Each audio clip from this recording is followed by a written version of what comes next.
за город на картине? Это Иерусалим. Вот жены-мироносицы пришли к гробу Христа, а Христа же распяли и похоронили в Иерусалиме. А вот и церковь гроба Господня, и мечеть-купол скалы, которую в Средневековье принимали за Иерусалимский храм. Все на месте. Тогда что это за странные башни на холмах, ни на что в святом городе не похожие? А это художник Ян ван Эйк пытался изобразить древний Иерусалим, таким, каким его должен был знать Христос, и как его описал Иосиф Флавий в «Иудейских войнах». Но тогда почему, за исключением вот этих нескольких зданий, весь остальной Иерусалим выглядит так, будто переехал в Святую Землю прямиком из Фландрии? И что тогда за город представлен вот на этой картине со сценой оплакивания Христа? Это тоже Иерусалим? Нет. Это город Брюгге, прекрасно узнаваемый по колокольне церкви Девы Марии, которая так гордо возвышается над пейзажем. И вот на этой картине у нас за спинами святых дев тоже раскинулся Брюгге. И здесь снова он же. Историкам искусства хорошо знаком этот прием, который активно практиковался в средневековой живописи. Когда художник наряжает древних персонажей в современные ему костюмы или же помещает их в опять-таки современные пейзажи и интерьеры. Однако близкое знакомство с этим феноменом не делает его, с нашей сегодняшней точки зрения, менее странным. Нам не очень просто осознать тот факт, что поздние средневековые люди, например, жители того же Брюгге, могли искренне верить в то, что их город был полноценным филиалом земного и даже небесного Иерусалима. И что описанные в Евангелиях события продолжали совершаться в их времени, в их пространстве и буквально-таки даже у них на глазах. Немалую роль в распространении этого представления о мире сыграло религиозно-философское течение, зародившееся в Нидерландах в конце XIV века и очень быстро распространившееся по Северной Европе. Доктрина эта называлась «Девотио модерна», «Новое благочестие», и, среди прочего, она всемерно поощряла верующего к тому, чтобы в процессе чтения Священного Писания переживать все описанные события так, словно бы они происходили здесь и сейчас, в его непосредственном присутствии, и даже порой при его непосредственном участии.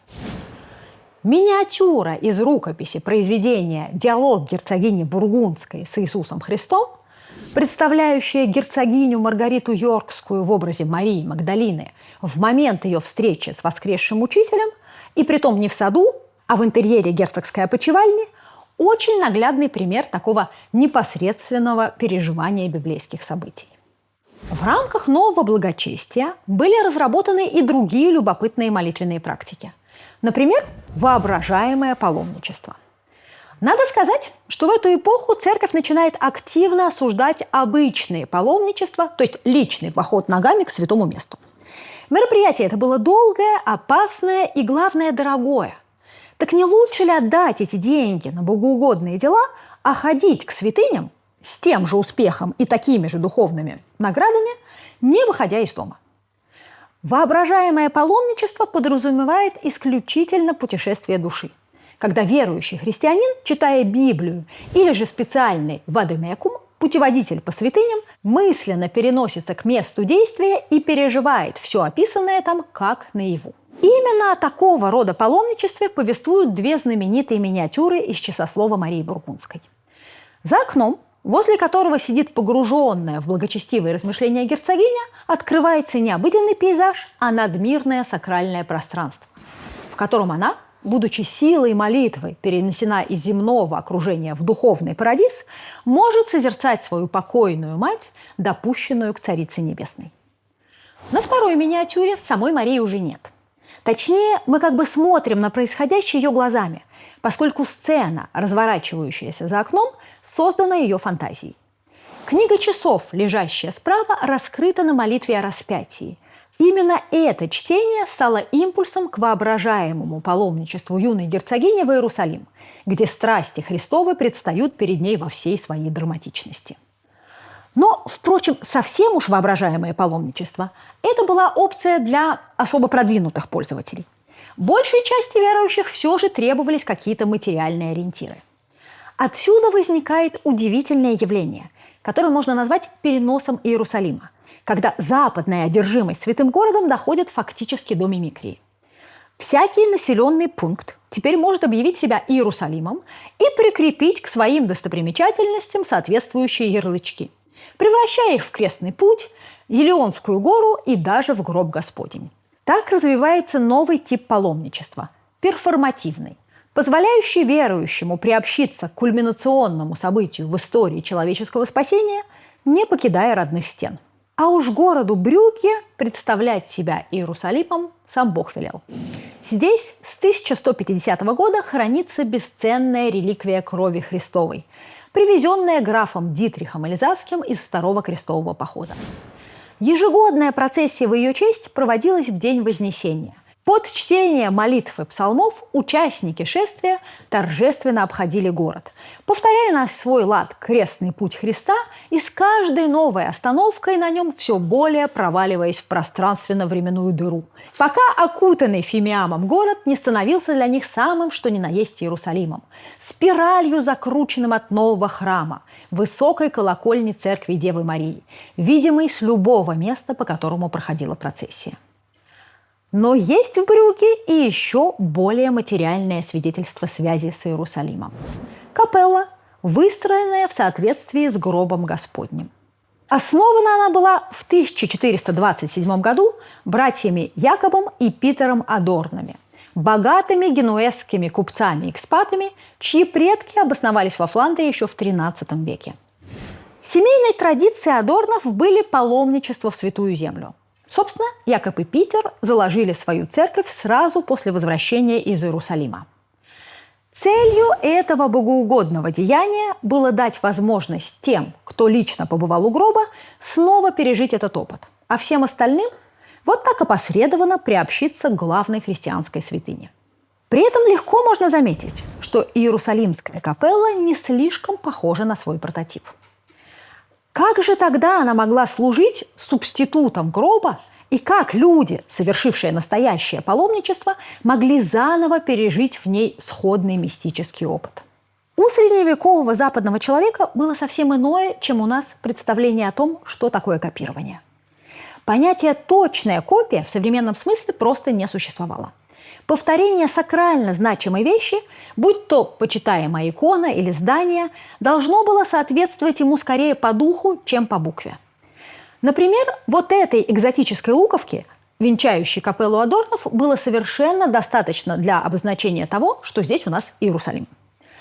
А необходимость пригнуться, проникая в условную пещеру с условным же гробом, сразу переносила брюжского пилигрима за 1000 километров к югу, туда, где находится настоящее место погребения Христа.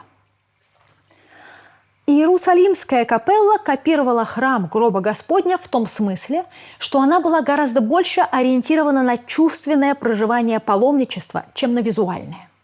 Тут надо еще сказать, что с XIII века христиане могли посещать Иерусалимскую базилику только по ночам. И при скудном свете факелов и свечей, перемещаясь вместе с экстатической толпой от одной святыни к другой, они фактически ничего не могли разглядеть из ее внутреннего убранства. Зрение служило им намного меньше, чем остальные 4 чувства. Они вдыхали тяжелый запах ладана, прикасались к стенам и святыням, слышали молитвы и песнопения, прикладывались губами к холодным камням. Воспоминания, которые оставались у них после посещения храма, были прежде всего телесными. И именно этот иммерсивный сенсорный опыт, задействующий все тело и все органы чувств, и позволял им пережить брюжская часовня. Она работала как своеобразное устройство памяти, которое и стимулировало воспоминания о пережитом опыте, о реальном путешествии в Святую Землю, и создавала в доступной близости пространство, где эти события могли быть физически и воображаемо воспроизведены. Так же, как и в Иерусалиме, посетители капеллы карабкались по крутой лестнице на 3-метровую Голгофу. Они сгибались, чтобы попасть в гробницу, где, в отличие от Иерусалима, была положена раскрашенная фигура мертвого Христа. И благодаря ей, при некотором ментальном усилии, они еще и становились как бы непосредственными свидетелями евангельских событий. Верующий вполне мог убедить себя в том, что паломничество, совершенное им в стенах часовни в Брюгге, в какой-то мере было эквивалентно паломничеству на Святую Землю. Он даже мог получить индульгенции, как если бы совершил настоящее путешествие в Иерусалим. Многослойные чувственные впечатления, получаемые пилигримом от посещения Иерусалима или же одного из его европейских филиалов, это один из самых интересных аспектов средневекового паломничества. Пространство, по которому он движется, существует где-то на границе воображаемого и реального. Паломник фактически совершает путешествие по местам памяти, соотнося святыни, обозначенные на карте, с евангельским нарративом. Картина Яна ван Эйка, с которой я начала свой рассказ, представляет собой, по сути, именно такое многослойное воображаемое паломничество. На ней запечатлено то самое метапространство, в котором реальный Иерусалим соседствует с Иерусалимом библейским.